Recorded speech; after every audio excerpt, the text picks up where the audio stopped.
you. Can y'all hear me? Okay, good. Now come on in and have a seat. We're going to get started. It's 6:30. We like to be on time if we can. Thank you so much for coming out. We really appreciate it. We really appreciate the Horry County candidates that have come out. We want to support Horry County. So that's why we're here. We don't just support Halsey's Island or Georgetown. We want to support Horry County too. So that's why we're here, and we're so happy to have you here with us. Could you please stand for the Pledge of Allegiance? I pledge allegiance to the flag of the United States of America and to the republic for which it stands, one nation, under God, indivisible, with liberty and justice for all. Please remain standing for a moment of silence in memory of Jesse Jackson.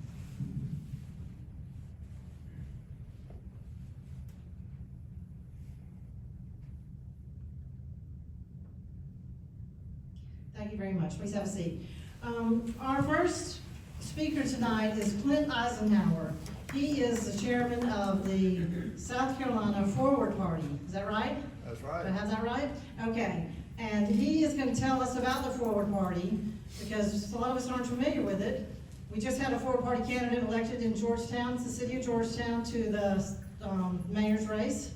But we want to hear some more about it and learn about it. So thank you, Clint.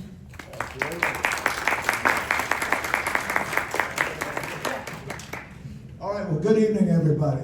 Appreciate this very much. I have been looking forward to this night for several weeks since Barbie asked me to come, and for two reasons. One, because I wanted to say a big thank you, a big shout out to the Indigo Indivisibles for all the help they gave us in Georgetown. We got Jay Doyle across the goal line in first place, and that was huge. That was huge. So really, thank you all very much. The second reason is because you're going to get to hear from some candidates tonight that I think you're going to find very, very interesting, very entertaining, and I've told them to not tell any off-color jokes, although I'm sure you'd appreciate it, wouldn't you? I know you would. Yeah. All right, so let me first start and ask, who's heard of the Forward Party before? Oh, wow. Hey, that's wonderful. That's usually a zero. But we're working on that. So I'll tell you just a few things about us, and then we'll get right to the main event with our candidates. But the Forward Party was started about 4 years ago here in South. It's a nationwide party. It was started with a Republican governor from New Jersey, Christine Todd Whitman, and Andrew Yang, who you'll probably remember ran for president as a Democrat in 2020. So it was started in the fall of 2021. We set up the South Carolina Party in January of 2022. And so we've been working hard at it ever since. And that's another reason that we're so excited about Jay Doyle's win. And we intend to continue that run. So here's just a quick little overview of the party. We are trying to build a different kind of party, not one like the others that we have right now that are built on ideology or dogma. We're trying to build our party in a different way. We're trying to build it on values and principles. And if we are successful doing that, as I think you're going to see from our candidates tonight, who we want to make sure that they have character, they have integrity, they tell the truth, they want to represent their constituents. So if we can find candidates that can do that, then we get out of the way and we let them develop the campaigns and the things they want to talk about, because they know you, they know their voters, they know what is important to you and what their campaigns need to get across in order to resonate with you, right? And so that's the objective that we have of our party. We want to elect better leaders. So 20 years from now, I could care less whether or not there's a forward party, but if if we have elected better leaders and we have legislative bodies that work, not for them, but for us, the voters. And that's why I'm in this. And that's probably why you guys are here tonight too, because you're tired of the gridlock, the broken politics that we have, the broken parties that we have, and we all got to work together to fix this, okay? Now I could go on and talk a whole lot longer, but I think we ought to get to the main event, don't you? Now before we do that though, I want to introduce someone who was very instrumental in Jay Doyle's win down in Georgetown County. Kayla Sullivan. Kayla, come here. Woo!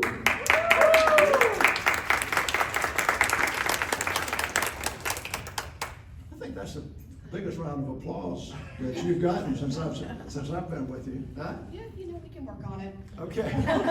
Anyway, no, don't go anywhere. So Kayla is really an extraordinary, forthright, tell it like it is kind of campaign manager.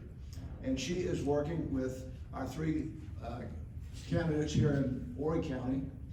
And we need your help to build out some of the campaign teams, to do some of the volunteer work that has to be done in order to win political races. So that's, making phone calls, sending texts, knocking on doors. We all know, some of that's a tough slog, but it's got to be done. And so we would appreciate your help. If you know somebody who, for instance, is an office manager in a bank or an insurance company or in a real estate company, those are the kind of people that we're looking for who can keep the trains running on time, right? Who can just, are used to organizing, are used to keeping a calendar, and are used to getting people to do the things that they promised they're gonna do. So that, and in addition to all these other things. So, I'm sorry, come back up here. Talk just a little bit about the kinds of things that make campaigns successful. Hi, y'all. Hey. I'll keep it very brief. So I'm scouting for people to help my three cute little candidates over here, Chris Hannigan, Genesis Bordner, and Dylan Thompson. Basically, I need some people to be keyboard warriors. Basically, I see all of you on Facebook. You're either in my friends list or in my suggested. I know you're on there. If you want to take some time out of your day, just be supportive. That would be super cute and very awesome of you. Very appreciated. Basically, door knockers. I know this is for Horry County. I know a lot of y'all live here in Georgetown. That may be a stretch, but my young lady over here does have some jurisdiction in Merle's Inlet. So if y'all want to carpool a few days out of the week, that'd be awesome. Yeah, I have some sign-up sheets for volunteers if anyone wants to sign up. Thanks.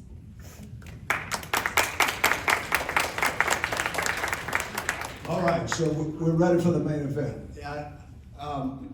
We had a brainstorm this afternoon, I think, and instead of the candidates just standing up one after another and telling you about themselves and pressing you as they would do, what we thought we would do is do sort of a panel discussion. That way, you can ask questions, you can get to know them, and with whatever is on your mind. So why don't we? You want to come up and you want to stand or want to sit? What do you want to do? So we were still gonna introduce ourselves and then do a panel discussion. Oh, I see. Okay. Yeah. See, I always get this wrong. Anyway, so they're going to introduce themselves one by one, and then they're going to do a panel discussion. Does that work for everybody? Works good. That works for me, thank goodness, right? So, thank you all very much. The first one I'd like to introduce, Genesis Bordner. She is running in District 5 here in Horry County, and she is going to say a word or two, and then pass it down the line. Thank you.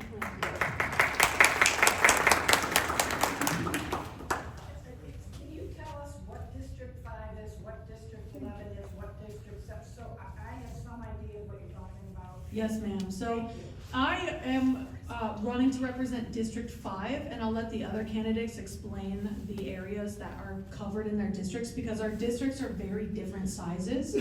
But District 5 encompasses Surfside, Garden City, and some of Murrells Inlet. It's basically Glens Bay down to the county line.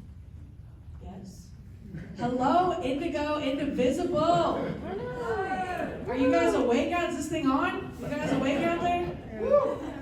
My name is Genesis Bordner. If you know my name, please say it back to me.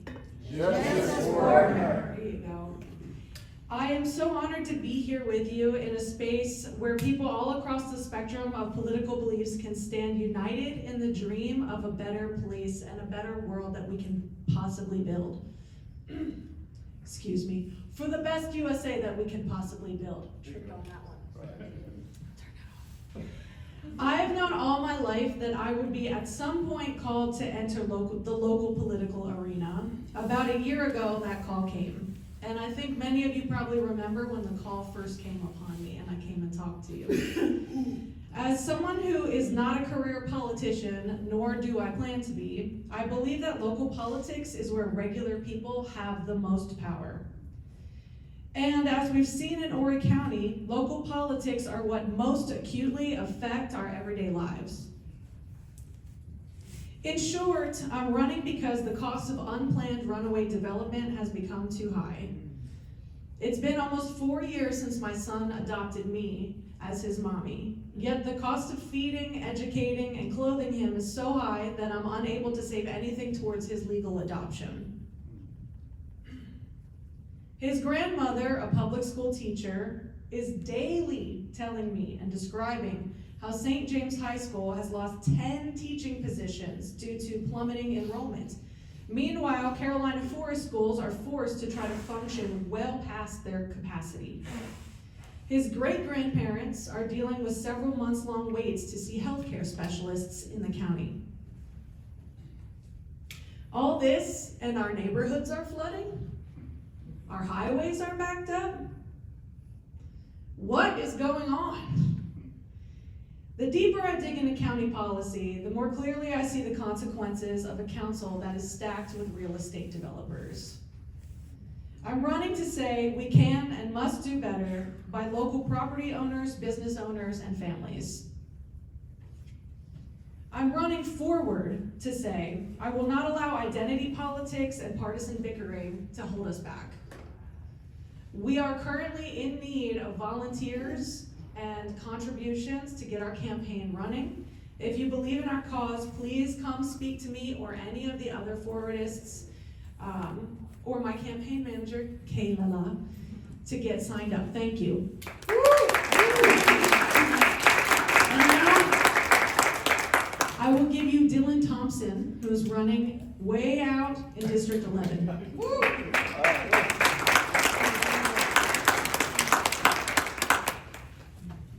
Thank you. Give me 1 second to get my microphone on here, because look, I'm in District 11. It's very rural and door knocking is hard, so we're going where the people are, which is unfortunately Facebook. So we gotta have video content. Woo! Perfect. Good evening. Good evening. As Genesis said, my name is Dylan Thompson. I'm running for Horry County Council in District 11. If you're not familiar with where that is, that's okay. Most people here aren't. That is the western part of Conway, as well as Aner. It encompasses a ton of rural space, a lot of farming community, but has been changing in recent years. We've seen a lot of new development happening, a lot of neighborhoods being built. And so I want to run to make a difference. Because believe it or not, I'm a third generation Horry County native. I'm a true local. My parents were born here, as were their parents. I was born here. My wife's from Maryland. That's because I say that I had to marry out of state to avoid accidentally marrying someone I was related to. That's how local I am. But we purchased my childhood home to raise our kids in. And we did that for a really intentional purpose. Because we love this place. We love Horry County. We love the coast of South Carolina. Horry County's always represented something special to me. It's been a little slice of the American dream. Tight-knit communities where people know you intimately, a place where you can get a good job, you can even get an education. We have college in our backyard. You can purchase a home on a little bit of land, and all of the nature that's offered here, from beautiful beaches to marshlands to sprawling fields, forests, everything in between. It is an idyllic place to live and raise a family. And I still believe that's possible for the future, but recently it's gotten significantly harder. Since 2020, home prices in Horry County have increased on average about 58%. The median household income has increased only about 6%. That gap is so much wider than the national average. Housing costs here are outpacing wage increases. And it's not just that. Homeowners insurance is rising due to floods becoming more rampant, wildfires. People are forced to carry flood insurance where they weren't typically forced to carry it before. That's an added expense as well. The average Horry County resident pays more than the national average for car insurance because our roads are so congested that it's considered one of the most dangerous places to drive in the state of South Carolina. Add to that the cost that teachers are paying from schools that are over or at capacity in almost every single district. And I found myself asking a question as someone who grew up here, who watched this area change, who watched it go from an idyllic, kind of rural, nature-centered community to rapidly being overdeveloped, to seeing housing prices go crazy, to seeing schools become crowded. I wondered how this happened. How did we get here? Then I started looking into local politics. And I learned that for years, for the better part of 2 decades actually, our county council has been approving development after development after a development under the assumption that more supply automatically equals affordability. But the truth is that growth without a plan does not lower costs for working families. Actually, what growth without a plan does, when we overdevelop and we don't allow infrastructure to catch up, or we don't plan and build infrastructure first, is it shifts the cost onto you and I. Taxpayers, we end up subsidizing corporate development. Congested highways, like I've already said, increase our insurance rates. Overcrowded schools place excess stress on teachers. They already don't get paid enough to deal with their job. Meanwhile, Wall Street-backed corporate developers come in, they build cheap homes quickly, they sell them faster, and they take their profits back outstate. They don't create long-lasting jobs, they don't contribute significantly to the local economy. All the while, we keep building in wetlands and flood-prone areas, drastically exacerbating naturally occurring flooding. Now listen, I'm not against growth, because that's what some will say. I just want to see growth that's responsible and sustainable, and growth that has a plan behind it. Not growth for growth's sake that subsidizes corporate developers via taxpayer money, but growth that benefits and uplifts all of our community. I believe, simply put, that growth should pay for growth. That means impact fees that are fair and reflect actual costs for infrastructure, reflect actual costs for expanding and building new schools. It means planning roadways. It means planning sewage systems before we put in an additional 1,000 homes and not after. Now, it sounds like doom and gloom, but what I want you guys to hear tonight is that I don't believe we're hopeless. Other communities around the country have had similar issues as Horry County, Georgetown County to a lesser extent, but Georgetown as well. And they've adjusted course. They've brought in experts. They've listened to the data. And they've implemented responsible growth policies that actually protect taxpayers rather than protecting the interests of corporate developers. And I believe we can do the same. Horry County doesn't have to choose between economic opportunity and protecting what makes this place so special. We don't have to choose. We can build smarter. We can demand accountability from our local officials. We can protect working families. We can restore balance, because ultimately this is not about left versus right. This is about whether working families shape the future of Horry County or if corporate developers and special interest groups backed by Wall Street do. So that's why I'm running. Because I believe that if we all come together as neighbors, not as partisans, if we set aside the political labels, we can make Horry County affordable for generations to come. We can protect and preserve our lands. We can strengthen our infrastructure. We can make sure that our kids can afford the life that I grew up with here one day. And I'm running because I believe that this place is worth fighting for. This is my home. I love it. And I'm not going to let it go down without a fight. Thank you.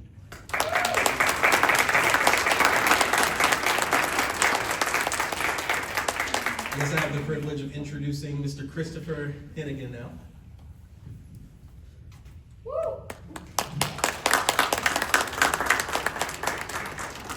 Good evening, folks. How is everybody doing tonight? Everybody say all right. All right. Outstanding.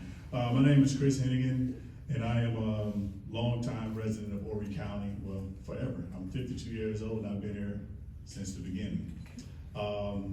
And I will be proud to announce my candidacy tonight for the councilman, District 7 councilman in Horry County. I would like to take a few minutes of your time to introduce myself and tell you why I'm running and what are the reasons, and what I would like to accomplish as the next councilman. As a lifetime resident of Horry County, particularly Bucksport, which starts down at Johanna, 701 South, all the way up to 701 North, 378, 905, 90 is pretty big.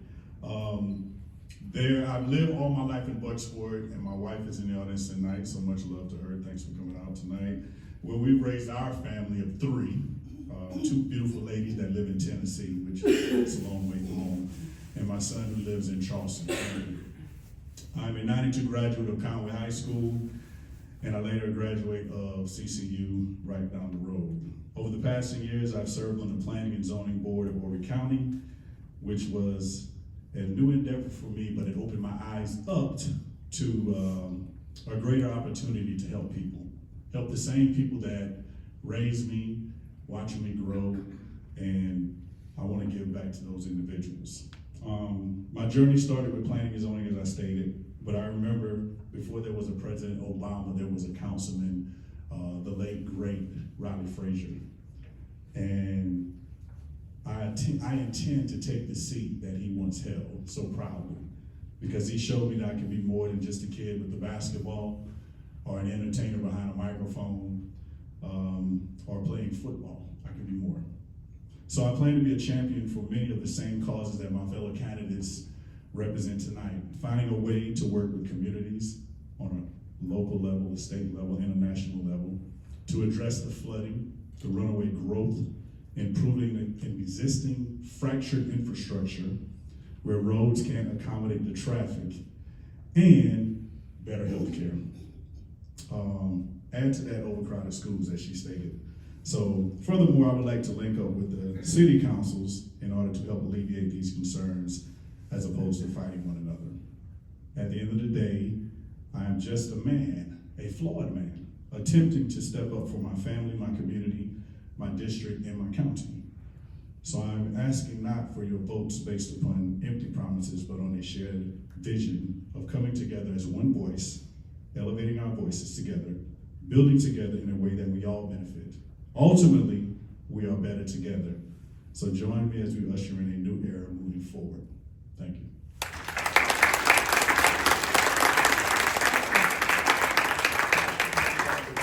I'm going to turn this over to Miss Barbie Jones, because I'm not sure if I need to introduce my man. George is here. Okay, we're gonna have a short panel discussion with the candidates, maybe about 5 minutes. So where y'all can answer, as the audience can ask questions, if they have some. Do we have any questions from the audience about that? I'll ask one. There we Okay. go. Okay,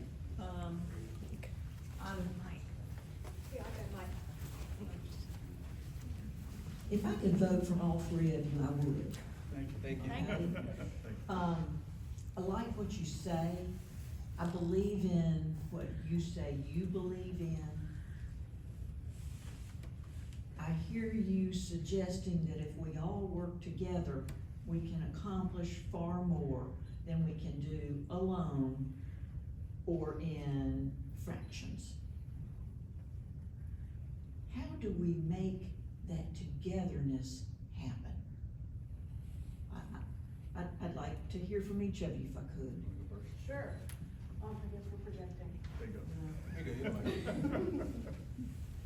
There's so many ways that we can make that togetherness happen. The first thing that we have to do though is reach out to each other. We have to show up. It's not enough to sign up for something. We have to show up and be willing to face some of the anxiety that I think we all feel in between each other as Americans right now and have those conversations.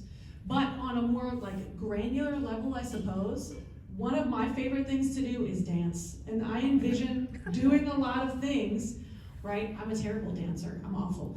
But I envision doing a lot of things in a community that we can connect with each other on. And that's how I intend to use my campaign to reach out to people and invite them to do something that's fun first, community building second, political third, so that we can understand that politics doesn't have to be scary and boring and dry, although policy sometimes does.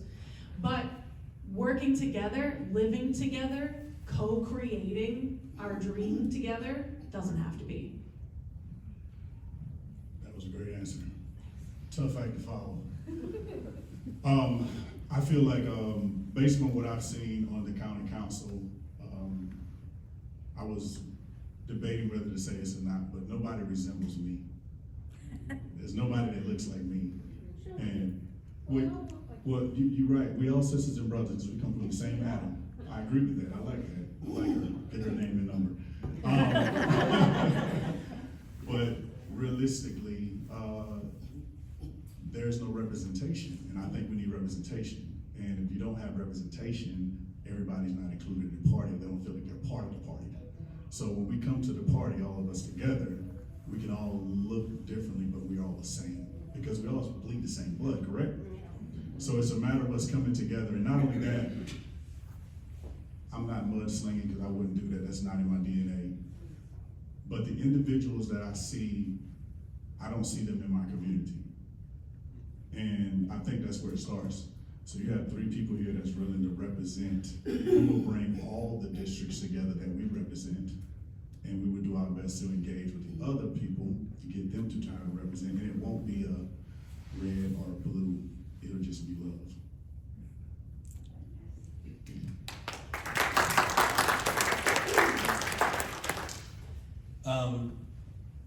Several years ago, I was actually a pastor on a church, and part of what we did as a ministry was disaster relief. And when Hurricane Florence came through in, I believe, 2018, we went into homes after the water receded, and we did what was called a mud out. And a mud out is where you go in and you take out all of the drywall that's been touched by water. You have to rip out all the carpet. If there's hardwood, that has to come up. You are essentially stripping a home down to the studs. That taught me a valuable lesson that I didn't know I needed then, but has prepared me for this campaign.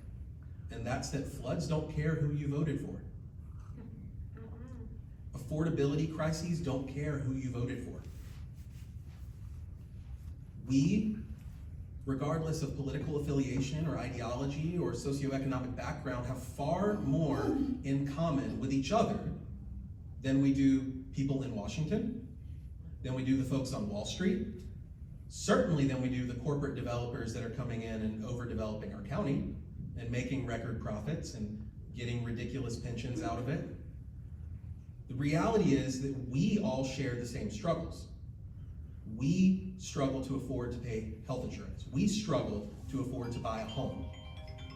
My vision with this campaign is to simply say it is time to set aside the political theater and focus on real solutions that work for real people. Because at the end of the day, the people in Washington get to go home to their brownstone in DC with their private security and their government-funded pensions and their health care, and we're concerned about what they're doing. Meanwhile, back at home, the rest of us can't afford to buy a house.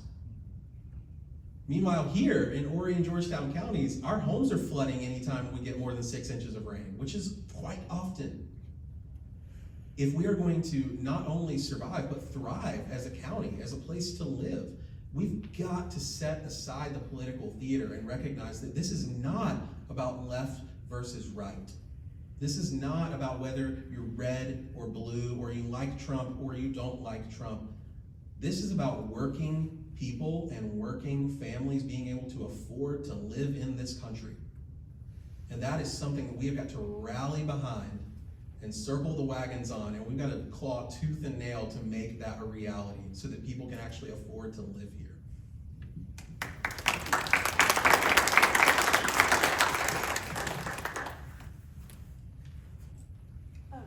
Oh, Bob. I see over there. I'm Bob Clegg, and I'm a voting member of District 11, so I'll be voting for Mr. Thompson. And I'm serving as treasurer for Genesis Borders campaign. And my question has to do with that, how we can, I'm a little old to start a political career, perhaps. I'm also brand new to South Carolina. I've been here two years, so I'm an outsider. I'm really not in a position to run for office, but I found something that I can do on the staff of a candidate.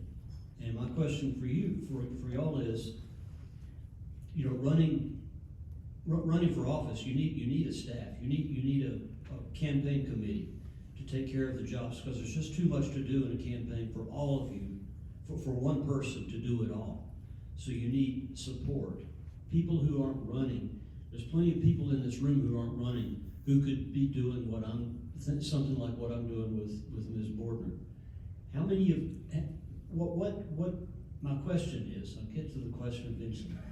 I'm from the South, right? What positions do you three need filled on a campaign committee that could be filled by people in this room who want to help but aren't in a position to run?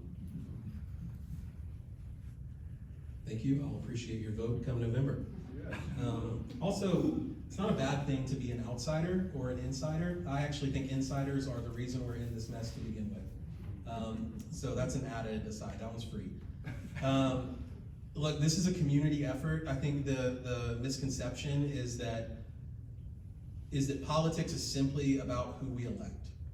And that could not be further from the truth. Politics is about all of us demanding accountability. It's about all of us raising our voices together. It's about all of us advocating for a similar vision. So I can't speak for my two friends here, but I can tell you I need as much help as I can get, because I live in a very rural area with a lot of space between doors, and those doors have to be knocked on. So I'm gonna need people that are willing to step up and help volunteer to meet people, to educate them on the Forward Party. That's a big uphill battle that I'm gonna be fighting in District 11. That's a fairly conservative, fairly red area.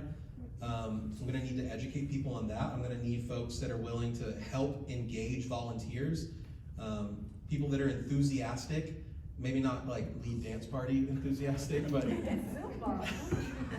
gonna need people that are enthusiastic about participating in society through voting, through caring about local elections, because you would be surprised how few people actually care about local elections. So that's my biggest need currently, is just people that are willing to help me get the message out, people that are willing to help mobilize volunteers, to help go knock doors, to send text messages, call your friends, bug them on Facebook, whatever you need to do. We have to get this message out there. Everything he said, I concur, and this goes back to this young lady's question about how do we bring everybody together. This is it. This is how it starts. It starts in rooms like this, in venues like this, where we come together and we find out what everybody's striving towards, and we're all going towards the same goal. Then it doesn't matter whether you're helping out Dylan, or you're helping out Genesis, or you're helping out Chris, we're all working towards the same goal. I need all the help I can get. This is my first time really running, and it's new to me. I'm not a politician, I'm a singer, but you know, I'm here, and I'm ready to represent and fight for the people. How we ended with two singers running for county council, I don't know. I'm gonna approach the question a little bit differently. Specifically right now, so we're in kind of Q1 of the run, if you wanna look at it this way. Right now, we need to raise money. We need to raise money so that we can pay door knockers, or we need to raise money so that we can create mail flyers. We need to, right now, I don't wanna speak for y'all. All right, Yeah. cool. Yeah, we need money. And it's, you know, it's a hard ask, because I know every day I feel like I'm stretching my dollars farther and farther and farther, and they're starting to snap. But that, me saying to you, we need money, doesn't mean, hey, I need your money. It means, hey, I need people who are willing to like sit on text messages and make calls for me right now, right? It's cold, we're not knocking on doors right now, but I need help manning my phones because I can't do it for 40 hours a week. I'm a homeschooling mom with a career and a business owner. And so that is what I need right now. I need people to help me text and make phone calls so that we can raise enough money to make this campaign actually live. Thank y'all so much. We're so happy that y'all are running. This is wonderful. We do want to help. Sign me up. Okay, we have a couple of council people here. I want to recognize Henry Hobson Milton and Sharon Melton. Y'all stand up. We got some city council people here. They flipped the city. We're happy about that. Now we have George is going to speak to us. George Blumenthal. He's a Democratic candidate for South Carolina House seat 104. George, it's your turn.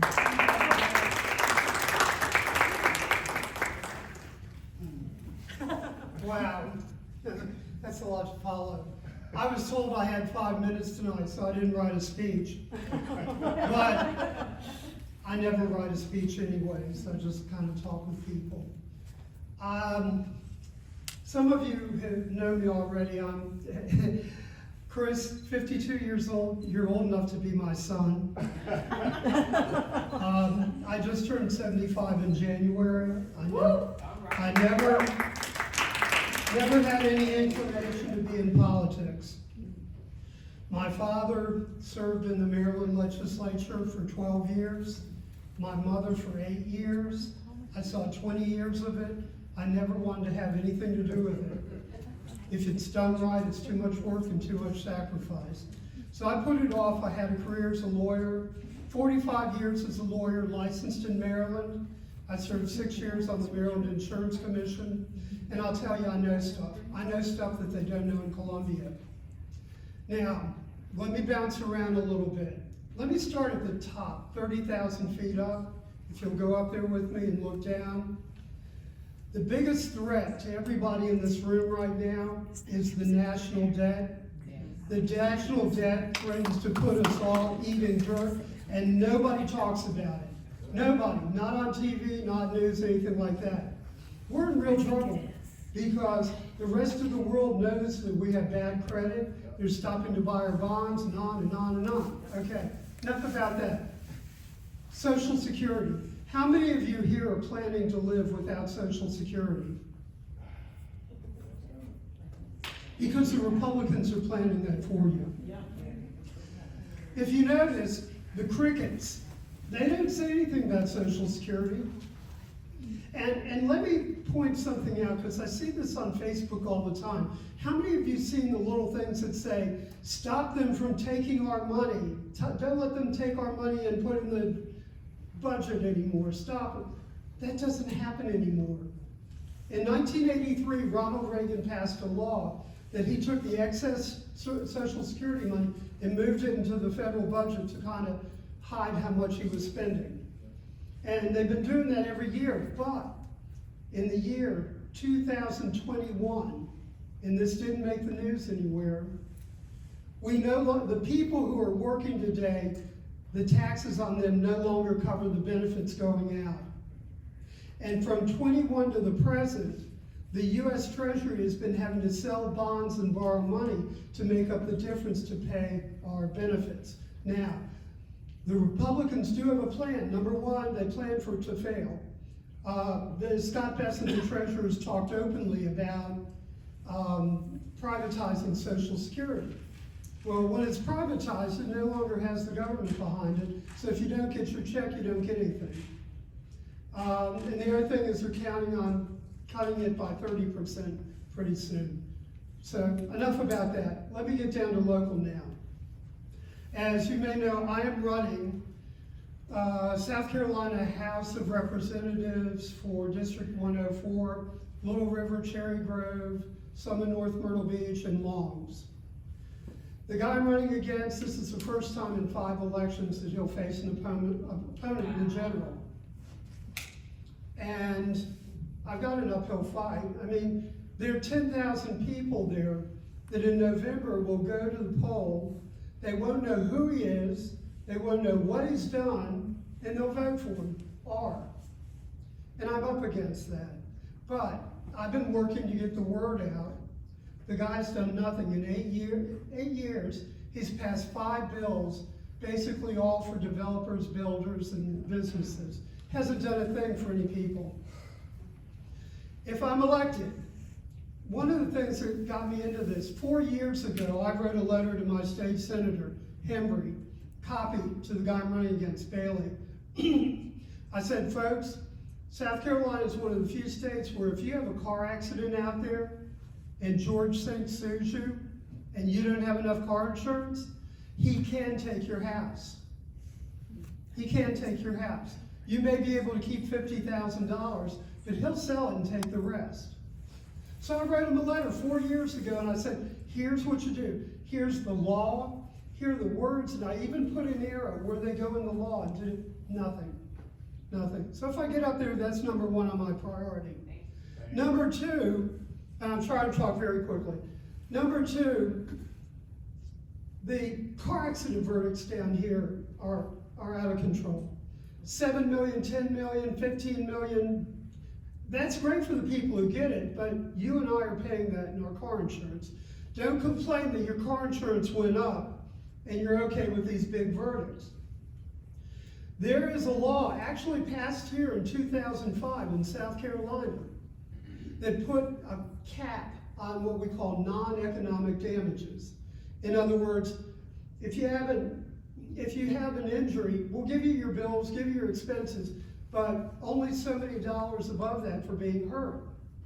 The bill right now started at $350,000, now it's $690. But here's the big but. It only applies to medical malpractice. They wanted to hold down the insurance premiums on medical malpractice, so they passed the law there. Meanwhile, car insurance goes up. If you own a business and you have that slip and fall general liability insurance, that goes up.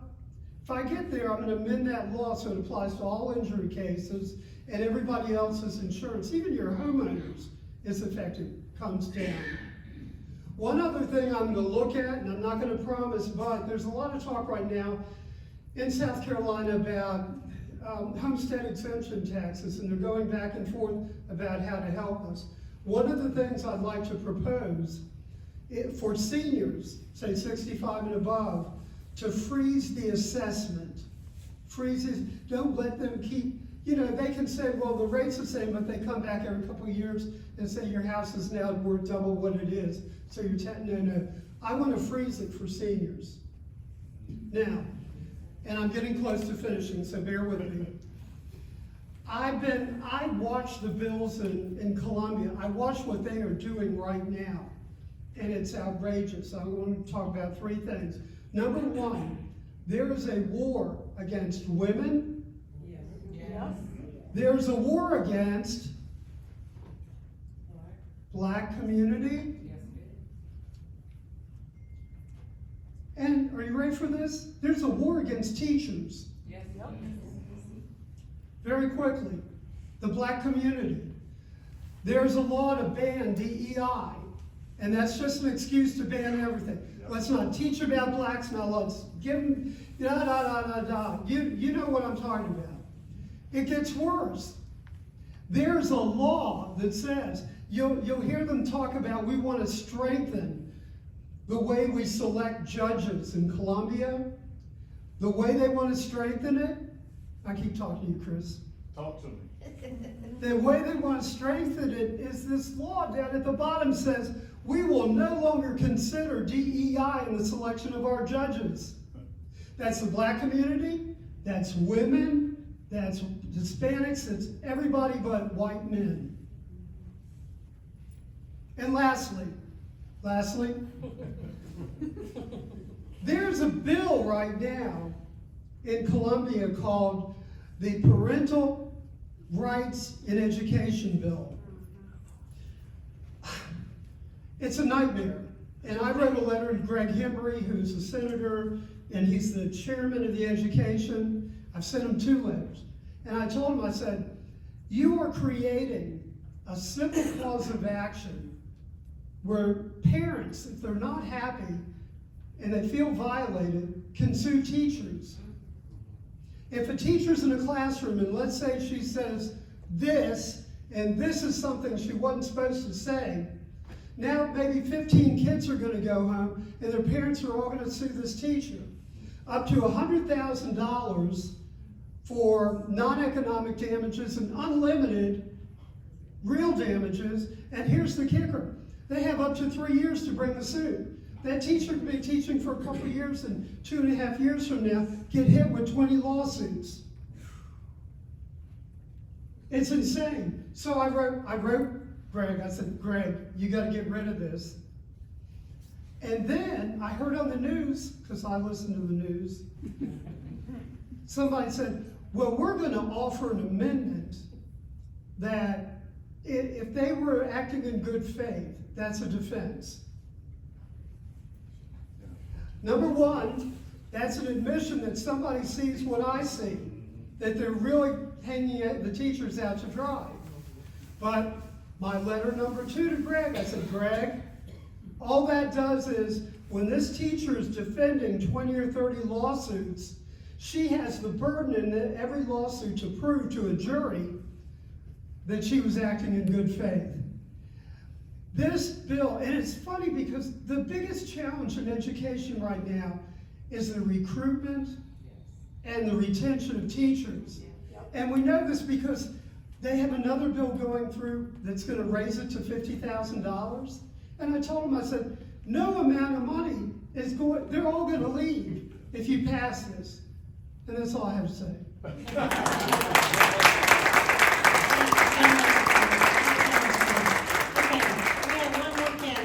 Has been waiting very patiently. Brian Palmer, come on up.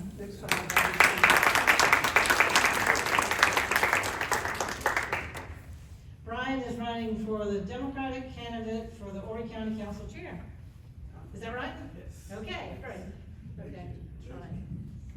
All right, I probably won't need this. So just as Barbara said, I am Brian Palmer. I am a retired 24-year Navy veteran.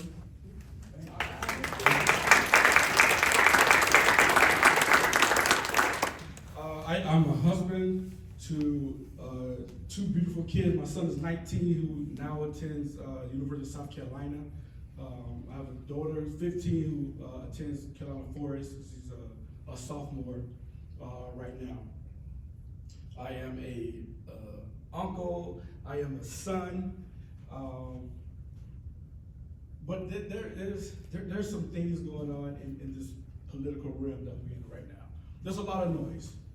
There's a lot of political noise. There's a lot of misinformation. Yes. There's a lot of distortion. There's a lot of misalignment. But I'll tell you this, that should not shake any of us at all. It's just noise. So we got to learn how to get past that noise, and that noise is intentional. It's very intentional to distract and to drown out us as collectively. So in June of 2022, I retired from the Navy. I haven't put on a uniform since then, but I haven't stopped serving. I served 24 faithful years to this nation, but now I'm serving our community.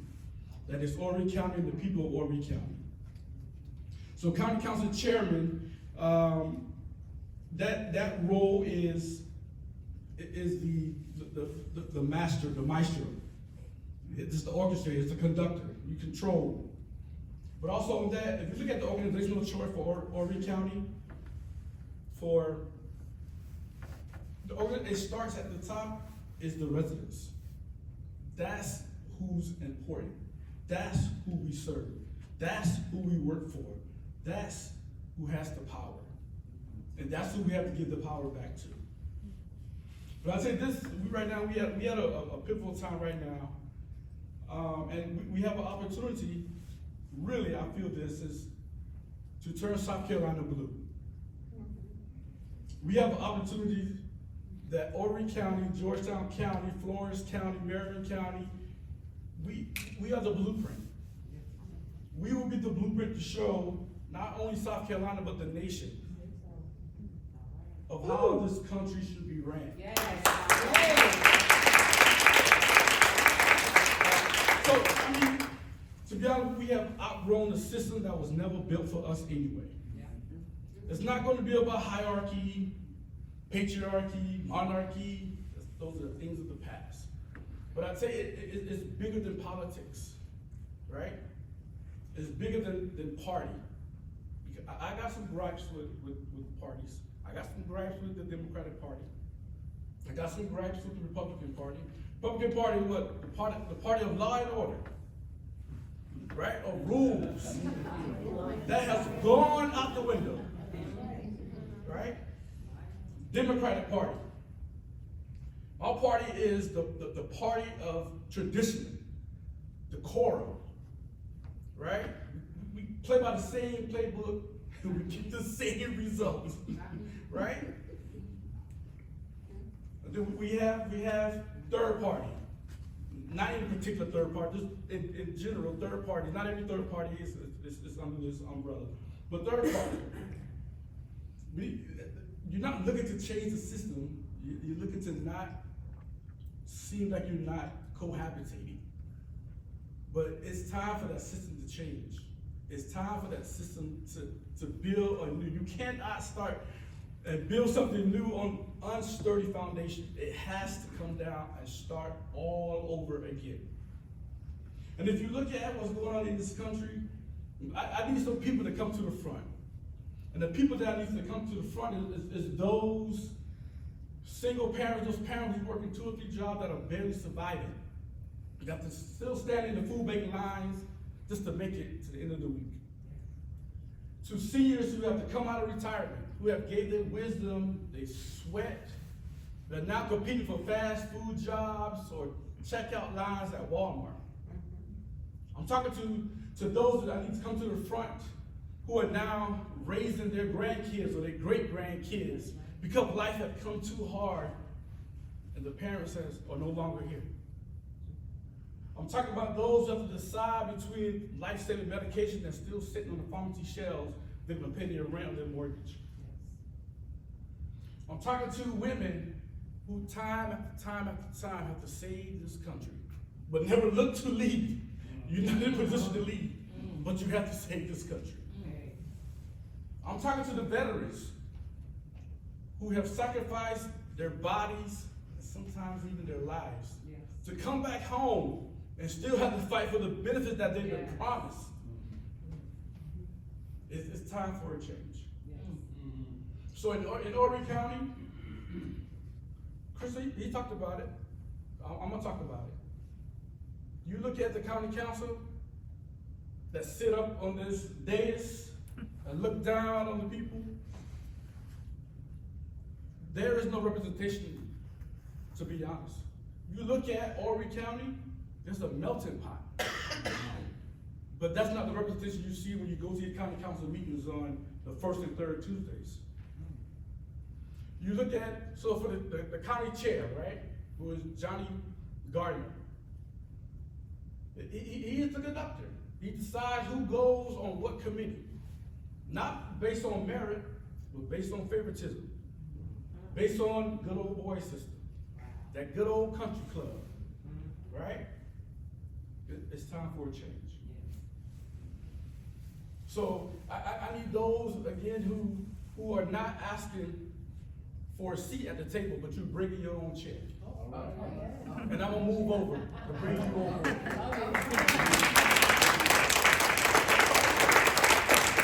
So as the county, the chair, you got a vote. You're the 12th vote. But if you look at these county council meetings that they have, again, keep reminded so we can go out and show up to these meetings the first and third Thursday of the month. Sometimes when they have their public inputs, you come forward. Why is that the first time residents have to come before the county council and talk about issues, talk about developments, overdevelopments, infrastructure, education, healthcare? Why is that the first time? As county chair, if you haven't gone to the people, don't bring it to the floor. Backroom deals, they go into the executive sessions. By the time they come out of the executive session, the room is empty. They make these secret deals. They bring in these developers that are building. The residents who's already here, they're the ones who left with the destruction of flooding. Where's that plan? Because those backroom deals, they just line their pockets. You got county council members, when you're at these meetings, they have no interest. They're looking down and writing in notes. But again, it's time for a change. Education is important. Infrastructure is important. Smart growth is important. Housing, affordability is important. And we're not brushing by those things, but at the same time, we got to look at cleaning the house. It is time, and I think this right here, like I said, this is a pivotal time for us here in the state and in the county for real change. So again, if you guys are looking to help us out on campaigns, knock on doors, talk to the people out there, the people who don't agree with us, they start to come around because they realize we're on the same sinking ship. So again, thank you.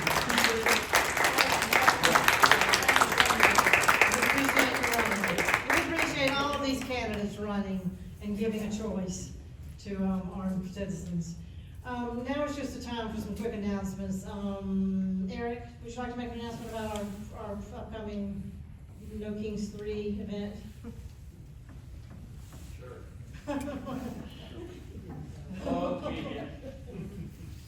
Okay, before I do that, we had a very successful February 4th event. Yes, had we over did. 100 people show up. That's all we got. And I didn't do it alone. So everybody who helped with that, raise your hand, stand up here. Okay, that'd be me. And Madonna. So we helped. So that was very, very successful. So we're gonna do another, it's gonna be the 28th. It's gonna be in Georgetown this time. There's actually, you're gonna have several other events happening that same day. Yeah. But we would like you to come to our event if you're a member of our organization. It's already up. It's up on Mobilize. Barbie sent an email. Everybody here should have got that email on it. Not just go to Google Mobilize and you can register to that event. Tell your friends. Yeah, it's from 3 to 5, so it Yeah, doesn't 3 to 5. conflict with the other events that are going on that day. Yeah, and we're gonna have music. Yeah, we're gonna have music. We're gonna have speakers, John Vince is gonna be there. Food truck, I think. Yeah, food truck. Yeah, it'll be fun. Maybe. Y'all come on We'll out. see about Bring a that. chair, you Bring a chair. can sit down, you don't have to stand up. Yeah. Bring your sign. Yeah, bring your signs, yeah. So that's the next event. And, we got any questions for me? I saw, was it May 2nd or 3rd, I believe, when voters? Yes, March 2nd. It's this coming up Monday. Yeah. March 2nd, come here at 5 o'clock and hear, talk on election integrity. It's very worth coming to. The guy who is the director of voter, what do you call it? Anyway, he's the county director of Georgetown County. Anyway, he's gonna speak to us. So y'all come back for that. That's gonna be really worth it. So the reason, I'm gonna do this sales pitch. The reason these are important is it lets coming to these meetings are great, but it lets everybody know where you stand, what we're trying to do. And it's nonviolent, and people go by. We get a lot of good homes. We get some other symbols too. But there's a lot more people who don't like what's going on.